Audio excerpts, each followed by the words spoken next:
ஆண்டவராகிய இயேசு கிறிஸ்து கெத்செமனே தோட்டத்திற்கு போனார். போகுமுன் தன் சீஷர்கள் எல்லோரோடும் சொன்னார், நீங்கள் விழித்திருந்து ஜெபம் பண்ணுங்கள். நீங்கள் சோதனைகளுக்குட்படாதபடிக்கு, சோதனைக்கு இடம் கொடாதபடிக்கு, சாத்தானுக்கு இடம் கொடாதபடிக்கு நீங்கள் விழித்திருந்து ஜெபம் பண்ணுங்கள். எதற்காக நாம் ஜெபிக்க வேண்டும்? எதற்காக நாம் அதிக நேரத்தை ஜெபத்திற்காக செலவழிக்க வேண்டும்? அல்லது அடிக்கடி தேவனோடு ஏன் பேசிக்கொண்டே இருக்க வேண்டும்? அடிக்கடி ஏன் தேவ வார்த்தைகளை தியானித்துக் கொண்டே இருக்க வேண்டும்? காரணம் என்ன தெரியுமா? நாளைய தினத்துல சாத்தான் உன்னை எப்படி அட்டாக் பண்ணுவான் என்பது உனக்கு தெரியாது. நாளைய தினத்துல சாத்தான் எந்த விதத்திலே உன்னை வஞ்சிக்க போகிறானோ, வலைக்குள் வீழ்த்த போகிறானோ தெரியாது. நாளைய தினத்துல நீ வெற்றியை சாதிக்க வேண்டும் என்றால் இன்று நீ முழங்கால் படியிட வேண்டும், நீ ஜெபிக்க வேண்டும். ஆண்டவர் தம்முடைய சீஷர்களுக்கு சொன்னார் என்னவென்று, நீங்கள் சோதனைக்குட்படாதபடிக்கு. அப்படின்னா என்ன அர்த்தம்? சாத்தானுக்கு இணங்காதபடி நீங்கள் வெற்றியை சாதிக்க வேண்டும் என்றால் நீங்கள் விழித்திருந்து ஜெபம் பண்ணுங்கள். தாம் வெற்றியை சாதிப்பதற்கு சென்று முழங்கால் படிட்டு ஜெபித்தார். ஜெபித்து திரும்ப வரும்போது இவர்கள் என்ன செய்து கொண்டிருந்தார்கள்?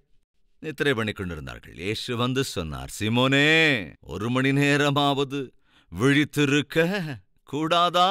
ஐயோ, சோதனைகளுக்கு உட்படாதபடிக்கு விழித்திருந்து ஜெபம் பண்ணுங்கள் என்றேனே. திரும்பவும் அவர் ஒரு கல்லெறி தூரம் சென்று கண்ணீர் சிந்தி ஜெபித்த போது அவருடைய ரத்தம், அதாவது ஒரு வியர்வையே ரத்தமாக வெளியே வந்தது. வேர்வை வருகிற போது அதோடு கூட ரத்தம் வந்தது. அந்த அளவுக்கு அவர் அங்கே ஜெபம் செய்தார். பிதாவே, என்னுடைய சரீரம் ஆவிசித்தமாக இருக்கிறது, ஆனால் சரீரம் மாத்திரம் பலவீனமாக இருக்கிறதே. இந்த பாத்திரம் என்னை விட்டு நீங்க கூடுமானால் நீங்க பண்ணுங்க, இருந்தாலும் என்னுடைய சித்தம் அல்ல, உம்முடைய சித்தத்தின்படி செய்யுங்க என்று எழுந்து வரும்போது சீஷர்கள் தூங்கிக் கொண்டிருக்கார்கள். மீண்டும் சொன்னார், 1 மணி நேரமாவது விழித்திருக்க கூடாதா? இதே கேள்வியை தேவன் உன்னை பார்த்து கேட்கிறார் என்னவோ. அட்லீஸ்ட் 1 மணி நேரமாவது நீ விழித்திருக்க கூடாதா? அட்லீஸ்ட் 1 மணி நேரமாவது நீ ஜெபிக்க கூடாதா? அட்லீஸ்ட் 1 மணி நேரமாவது நீ முழங்கால் படியிடக்கூடாதா? 8 மணி நேரம் வேலை செய்கிறாயே, 10 மணி நேரம் வேலை செய்கிறாயே, மணிக்கணக்காய் டிவி முன் உட்கார்ந்திருக்கிறாயே, மணிக்கணக்காக பிரயாணம் பண்ணுகிறாயே, வாசிக்கிறாய், அட்லீஸ்ட் 1 மணி நேரம் எனக்காக நேரத்தை செலவழிக்க கூடாதா? அந்நாளிலே தேவன் தம்முடைய சீஷர்களை பார்த்து விழித்திருந்து ஜெபம் பண்ணுங்கள் என்ற போது அவர்கள் ஜெபிக்கவில்லை. அப்படி ஜெபிக்காமல் இருந்ததினாலே என்ன நடந்தது? அந்த ராத்திரியிலே மேய்ப்பனானவரை கட்டி போடுவார்கள், ஆடுகள் ஓடி போகும், என்னை பிடித்து கொண்டு போவார்கள் என்று இயேசு சொன்னபோது பேதுரு என்ன சொன்னான்? ஆண்டவரே, தேவைப்பட்டால் உமக்காக என் உயிரையும் கூட நான் தருவேன் என்று பேதுரு சொன்னபோது, பேதுருவோடு கூட மற்ற சீஷரும் கூட எங்கள் உயிரையும் நாங்கள் தருவோம் என்றபோது இயேசு சொன்னார், நீங்கள் எனக்காக உயிரையும் தருவேன் என்று சொல்லுகிறீர்கள், ஆனால் நீங்கள் எல்லோரும் ஓடி போவீர்கள். பேதுரு சொன்னா, இவர்கள் எல்லோரும் ஓடி போனாலும் நான் மாத்திரம் உம்மை விட்டு ஓடி போக மாட்டேன், தேவைப்பட்டால் உமக்காக என் உயிரையும் கூட தருவேன். சாத்தான் பார்த்துக்கிட்டே இருந்திருப்பான். ஐசி, பேதுரு உயிரை தருவியா? சரி பார்க்கிறேன், கொஞ்ச நேரம் போரு, உயிரையும் கூட தருவேன் என்று சொன்னான். வரவேண்டிய சேவகர்கள் வந்தார்கள், இயேசுவை பிடித்துக் கொண்டார்கள். சீஷர்கள் எல்லோரும் உயிரே தருவேன் என்றவர்கள் எல்லோரும் ஓடி போனார்கள், தப்பியோடி போனார்கள், சோதனையிலே தோற்று போனார்கள். பேதுரு இன்னும் மோசம். ஒரு பெண் வந்து, நீ அவருடைய சீஷர்கள் ஒருவன் அல்லவா என்றபோது, ஐய என்னம்மா பேசுற நீ? அவருடைய சீஷர்கள்ல நானும் ஒருத்தனா? எனக்கு அந்த இயேசு யாருன்னு கூட தெரியாது. எவ்வளவு பயங்கரம் பாருங்க. 3 முறை இயேசு யார் என்று எனக்கு தெரியாதென்று பேதுரு மறுதலித்து விட்டான். ஒரு விஷயத்தை கவனிங்க. 3.5 ஆண்டுகள், ஏறக்குறைய 3 to 3.5 வருடங்கள் இயேசுவோடு கூட உடனே இருந்திருக்கின்றவன், இயேசுவோடு கூட ஊழியத்தில் இருந்தவன், இயேசுவோடே கூட இருந்து போஜனம் செய்தவன், அப்போஸ்தலர்களிலே முக்கியமானவன் என்று அழைக்கப்பட்டவன்.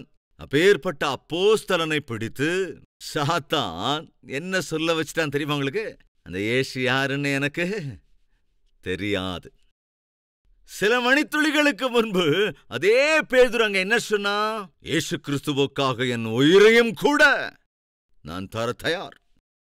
இயேசுவுக்காக தன் உயிரையும் கூட தருவேன் என்று சொன்ன ஒரு அப்போஸ்தலனை பிடித்துக் கொண்டு கொஞ்ச நிமிஷங்களுக்கு அப்புறம் சாத்தான் என்ன சொல்ல வச்சுட்டான் தெரியுமா? அந்த இயேசு யாருன்னு எனக்கு தெரியாது. ஜாக்கிரதை, சாத்தான் காத்து கொண்டிருக்கிறான் உன்னையும் என்னையும் கவிழ்த்து போடுவதற்கு, நம்ம எல்லோரையும் வஞ்சிப்பதற்காக, வளைப்பதற்காக.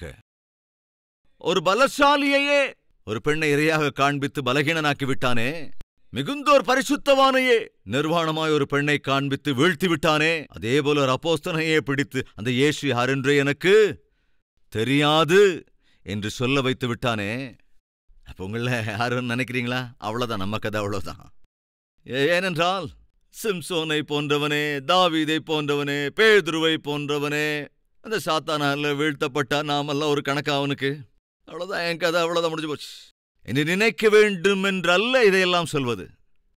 இவைகளெல்லாம் நான் சொல்ல காரணம் என்னவென்றால், சிம்சோனை போன்ற ஒருவனை, தாவீதை போன்ற ஒருவனை, பேதுருவை போன்ற ஒருவனை மிகவும் தந்திரமாய் சாத்தான் வீழ்த்திய விஷயத்தை பைபிளில் ஏன் தேவன் எழுத வைத்திருக்கிறார் என்றால், நாம நம்மளை அப்படியே விட்டுட்டு போறதுக்கு இல்லைங்க.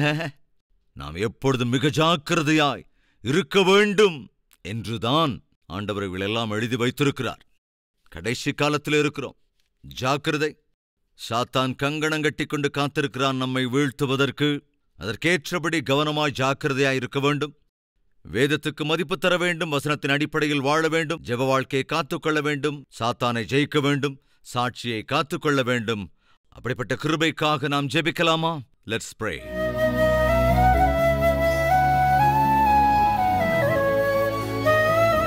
அப்பா பிதாவே, இன்று நாங்கள் விழுந்து போக முக்கிய காரணம் ஜெப வாழ்க்கை இல்லாததுதான்.